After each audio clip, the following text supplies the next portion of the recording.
pulling it off. If you don't change your heart, it ain't gonna work. You see, listen. God will bless you according to the desire of your heart.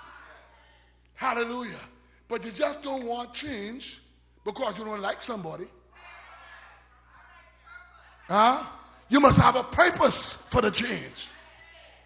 That's what it's all about. And you trust God, and God know your heart, and your heart is for God. God has promised to give you the victory.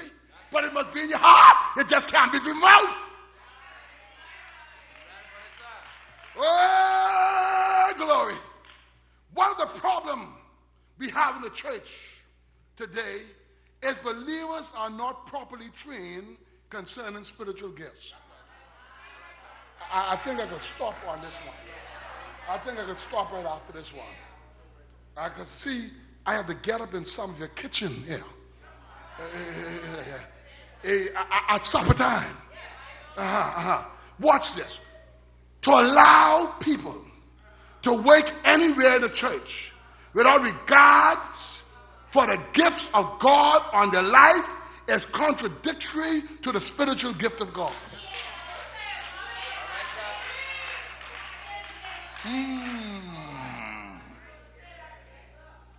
One of the problems with the church today, and maybe it's because we are short of bodies, we allow people to work in ministries that they're not gifted for. And we expect the ministry to be a success. It cannot be.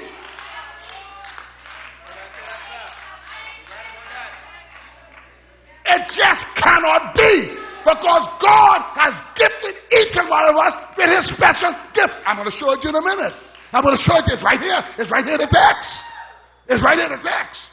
In 1 Corinthians chapter 12, Paul tells us that the same gifts are given. That the Spirit gives different gifts. The Spirit gives different gifts. It's the same Spirit. But it gives what? Different. Hallelujah. Hallelujah. This means that everybody is not meant to be an usher.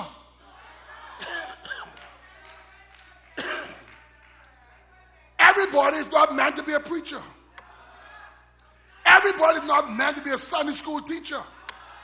Everybody is not meant to be a youth minister or a music director. Different gifts. You come to church, you see the usher boy dressed smartly and look like they're in charge. That's not your gift. So you say, that's where I want to serve. And then you go on the usher board and make a mess because that's not your gift.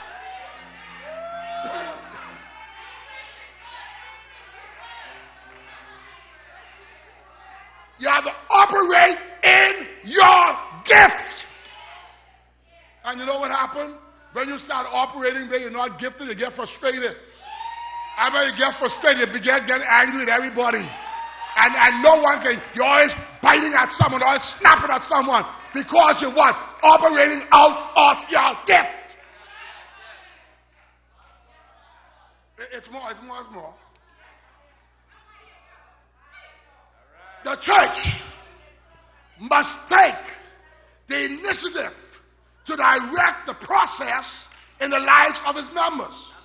The church has to grow members up to become deacons, Sunday school teachers, ushers, choir members, youth directors. But hear this, it must be in the gift from God.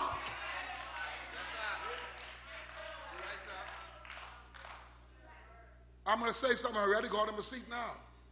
Sometimes we think when we fulfill God's purpose, everything will be easy and everyone will go along with the program. But really, does that happen? How wonderful it would be if everyone cooperated with God's plan. It just doesn't happen because we have different people in the church. And I don't care how God is blessing on this side, how he's blessing here, how he's blessing there. There can be somebody who's going to misconstrue what God is doing. And anytime you have people with itching ear and people with slanderous tongue, the gifts of God are sort of pushed in the corner.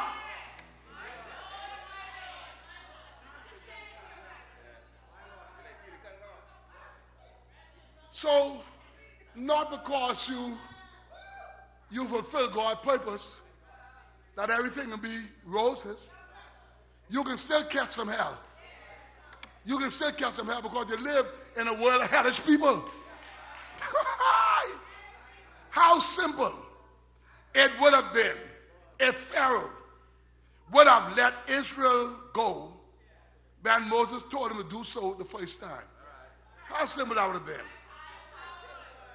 How wonderful it would have been for God's man